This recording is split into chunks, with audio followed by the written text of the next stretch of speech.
सबसे ज्यादा अनाज पैदा करने वाला भारत दुनिया का दूसरा बड़ा देश है। फिर भी ग्लोबल हंगर इंडेक्स में भारत की रैंकिंग पाकिस्तान और बांग्लादेश से भी नीचे है। भारत में आज भी 5 साल से कम उम्र के 32% बच्चे ऐसे हैं जिनका वजन उनकी उम्र के हिसाब से कम है। भारत में हर साल 1000 लाख टन गेहूं चावल का उत्पादन कर दुनिया की 20% जरूरत अकेला भारत पूरी कर सकता है।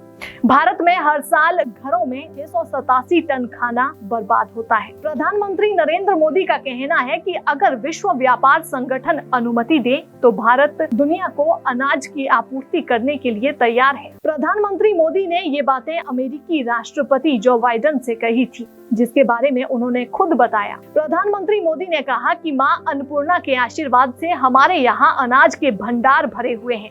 अगर WTO हमें अनुमति दे तो हम उससे पूरी दुनिया का पेट भर सकते हैं। हमें इजाजत मिले तो हम अपने अनाज पूरी दुनिया में भेज सकते हैं। कृषि मंत्रालय के मुताबिक 2019-20 में भारत में 1076 लाख टन गेहूं का उत्पादन हुआ था। इसी साल 1184 लाख टन चावल का उत्पादन हुआ। एक अनुमान के मुताबिक दुनिया भर में हर साल 4902 लाख टन चावल और 6020 लाख टन गेहूं की खपत होती है। यानी भारत में हर साल गेहूं और चावल की जितनी पैदावार होती है उससे दुनिया की 15 से 20% जरूरत पूरी हो सकती है। हर साल ग्लोबल हंगर इंडेक्स की रैंकिंग जारी होती है। 2021 में भारत इस रैंकिंग में 116 देशों की लिस्ट पर 101वें स्थान पर रहा था। इस रैंकिंग में भारत अपने पड़ोसी देश म्यांमार, पाकिस्तान, बांग्लादेश और नेपाल से भी नीचे था। 2020 में भारत 117 देशों में 94वें नंबर पर था।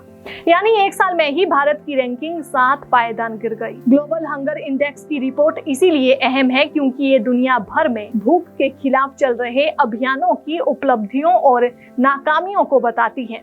इससे पता चलता है कि किस देश में भूख की समस्या कितनी ज्यादा है। हालांकि सरकार इस इंडेक्स को नहीं मानती है। सरकार का कहना है कि ये रिपोर्ट सही आधार पर तैयार नहीं की जाती। भले ही सरकार इस रिपोर्ट को नहीं मानती, लेकिन सरकार की एक रिपोर्ट खुद इसको मानती है कि भारत में आज भी लाखों बच्चों को सही पोषण नहीं मिल रहा। इसी साल फरवरी में लोकसभा में महिला एवं बाल विकास मंत्री स्मृति ईरानी ने बताया था कि देश में 7.7% बच्चे ऐसे हैं जो गंभीर रूप से कुपोषित हैं। सरकार के ही एक आंकड़े ये बताते हैं कि देश में करीब 10 लाख बच्चे गंभीर रूप से कुपोषित हैं। पिछले साल नवंबर में नेशनल फैमिली हेल्थ सर्वे 5 की रिपोर्ट आई थी। इस सर्वे की रिपोर्ट के मुताबिक भारत में अभी भी 5 साल से कम उम्र के 20% बच्चे ऐसे हैं जिनका वजन उनकी ऊंचाई के हिसाब से कम है और 5 साल से कम उम्र के 32%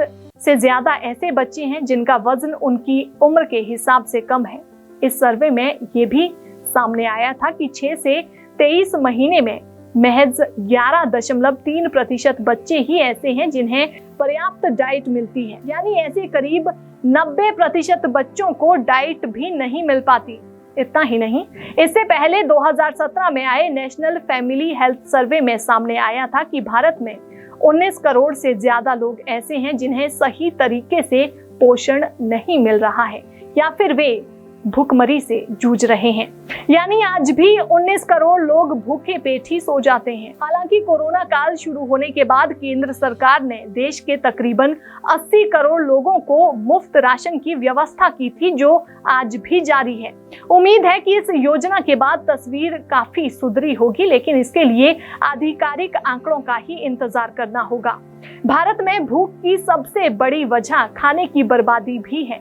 संयुक्त राष्ट्र के मुताबिक भारत में हर साल 40% खाना यूं ही बर्बाद हो जाता है। सबसे ज्यादा खाना घरों में बर्बाद होता है। संयुक्त राष्ट्र की पिछले साल आई एक रिपोर्ट बताती है कि भारत में हर परिवार में हर व्यक्ति हर साल 50 किलो खाना बर्बाद करता है। इस हिसाब से हर साल भारतीय घरों में 687 लाख टन खाना बर्बाद हो जाता है। इसके अलावा भारत में अनाज भी जमकर बर्बाद होता है। उसका कारण है स्टोरेज की सही व्यवस्था न होना।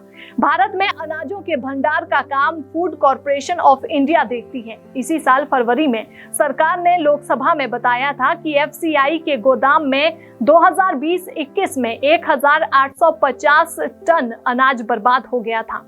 इससे पहले 2019-20 में 1930 टन अनाज बर्बाद हुआ था।